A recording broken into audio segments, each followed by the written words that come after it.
السلام علیکم، امید لرم روغ جوړ باسئ.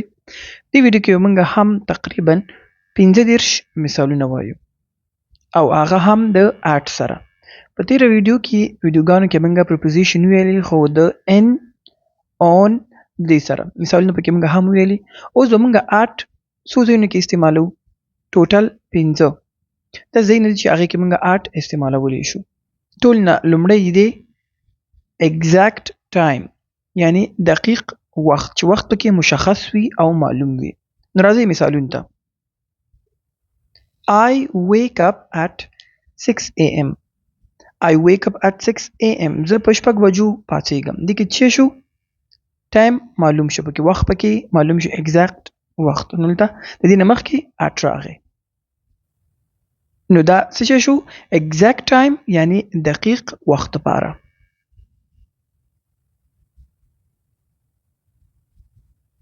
The class starts at 9 o'clock.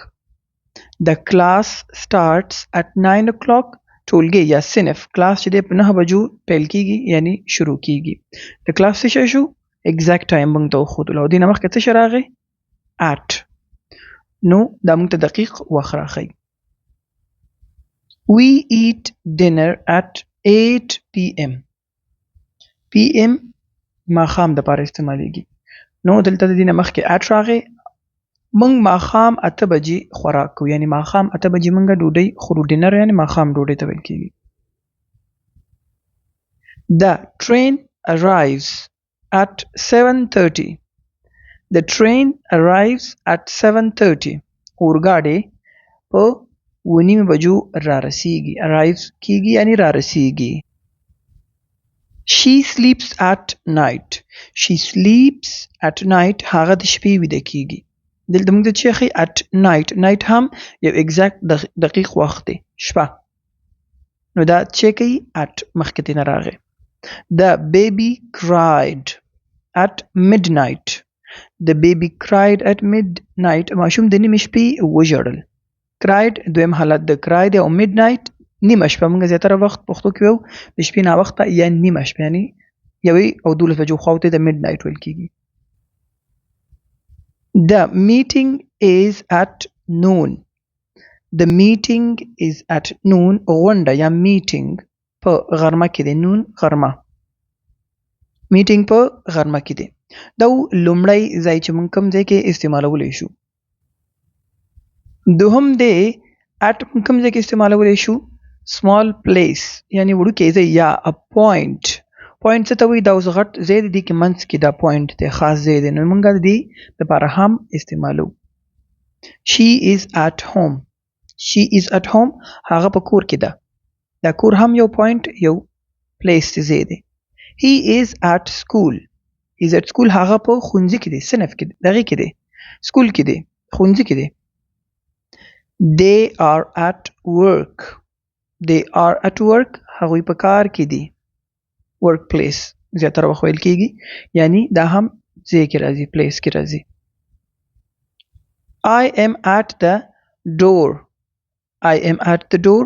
زه په دروازه کې یم. مثال زنګ کله څوک چاته ووهي، دروازه خلاصه که زه په دروازه کې ولاړ یم. نو door هم پلیس ځای دی. He is at the bus stop. He is at the bus stop. هغه په بس تمځای کې دی. بس سټاپ کې تمځای یعنی سټاپ چې کوم ځای کې انتظار کوي، بس ته. She is at the airport. She is at the airport. هغه په هوایي میدان کې دی یا میدان هوایي کې ده، میدان ډګر کې ده. airport ځای دی. We are at the shop. We are at the shop. موږ په دکان کې یو. shop دکان. He is at the window. He is at the window. هغه په کړکۍ کې دی. window کړکۍ یو ځای دی، پوینټ دی.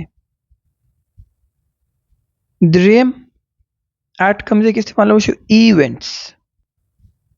events پروګرام یا gathering get together. دا events یو پروګرام یو شین ته ویل کېږي چې یو پارټي دغه مثالونه کې وایو. She is at a party. she is at a party هغه په ملمستیا کې ده. پارټي زیاتره وخت خلک وایي راځي چې پارټي وکړو یعنې ملمستیا وکړو ګډ باندې.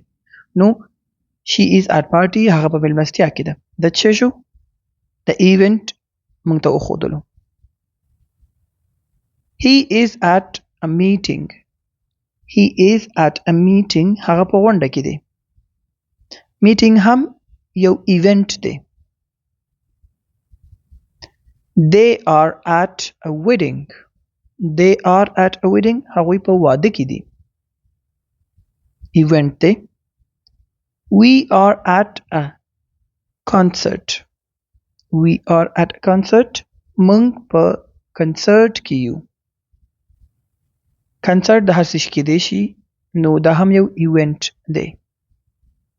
she spoke at the conference she spoke the speak دویم حالت spoke دی. she spoke at the conference هغې په کانفرانس کې خبرې وکړې. کانفرانس میټینګ او هر یو کس خپل نظریه وړاندې کوي نو کانفرانس هم یو ایونټ دی.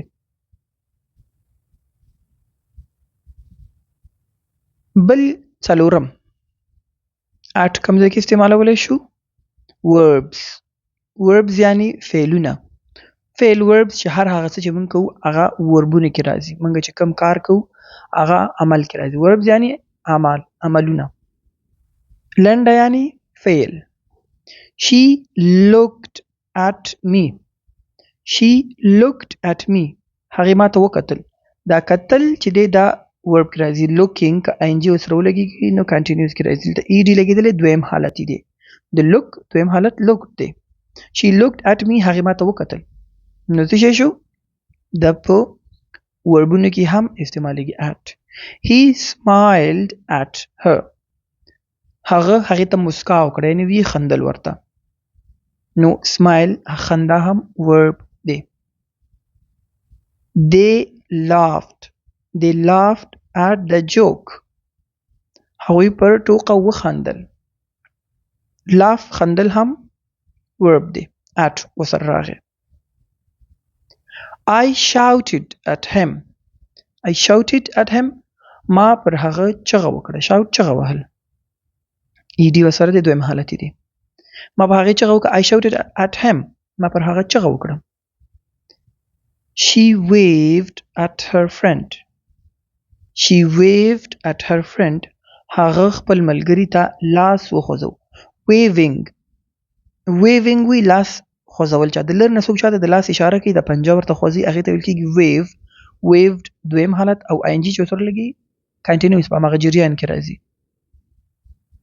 The dog barked at the cat the dog barking ویل کېږي د سپي غپاته. نو barked دا ED ورسره راغی نه سپي پر پیشو وغاپل.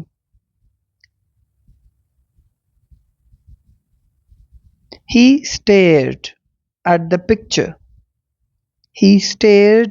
the picture هغه انځور ته ځیر شو یعنی هغه عکس ته ځیر شو. stare ویل کېږي یو څیز ته ځیر کېدل. دقیق he stared at me هغې ما ته وکتل ځیر سره په غور سره چاته کتل. مثال یو کس درته وایي stop staring at me ما ته په ځیر سره غور سره کتل بند کړه. ما ته په ځیر سره مه ګوره. last one پنځم at څنګه کوم ځای کې استعمالو؟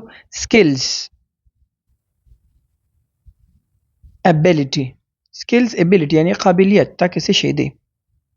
مثال she is good at English هغه په انګلیسي کې ښه ده یعنی تکړه ده. at English دا سکل شو یو قابلیت شو. he is bad at math هغه په ریاضي کې ښه نه دی. دلته قابلیت دا معنی نه ورکوي چې خامخا پکې ښه. قابلیت دا معنی دی چې یو څیز باره کې ته خبره کې. bad at math په ریاضي کې ښه نه دی. they are good at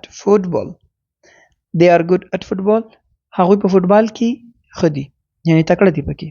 سکل شو ability دغه شو. I am slow at writing زه په لیکلو کې ورو یم یعنی ما نه لیکل نه کېږي ډېر سلو یم پکې. she is fast at running She is fast at running. هغه په منډه وهلو کې تیزه ده. He is weak at spelling. He is weak at spelling. هغه په املا کې کمزوری دی. املا یعنی spelling ویلو کې یو څیز لیکلو کې. نو د څه شو skills ability دې لپاره موږ هم استعمال شو. دا و د نن ورځې درس. preposition موږ په ان on دې باندې ویډیو جوړه کړه، نو at باندې هم موږ جوړه کړه. د مثالونو امید لرم چې څه ناڅه پوه شوي.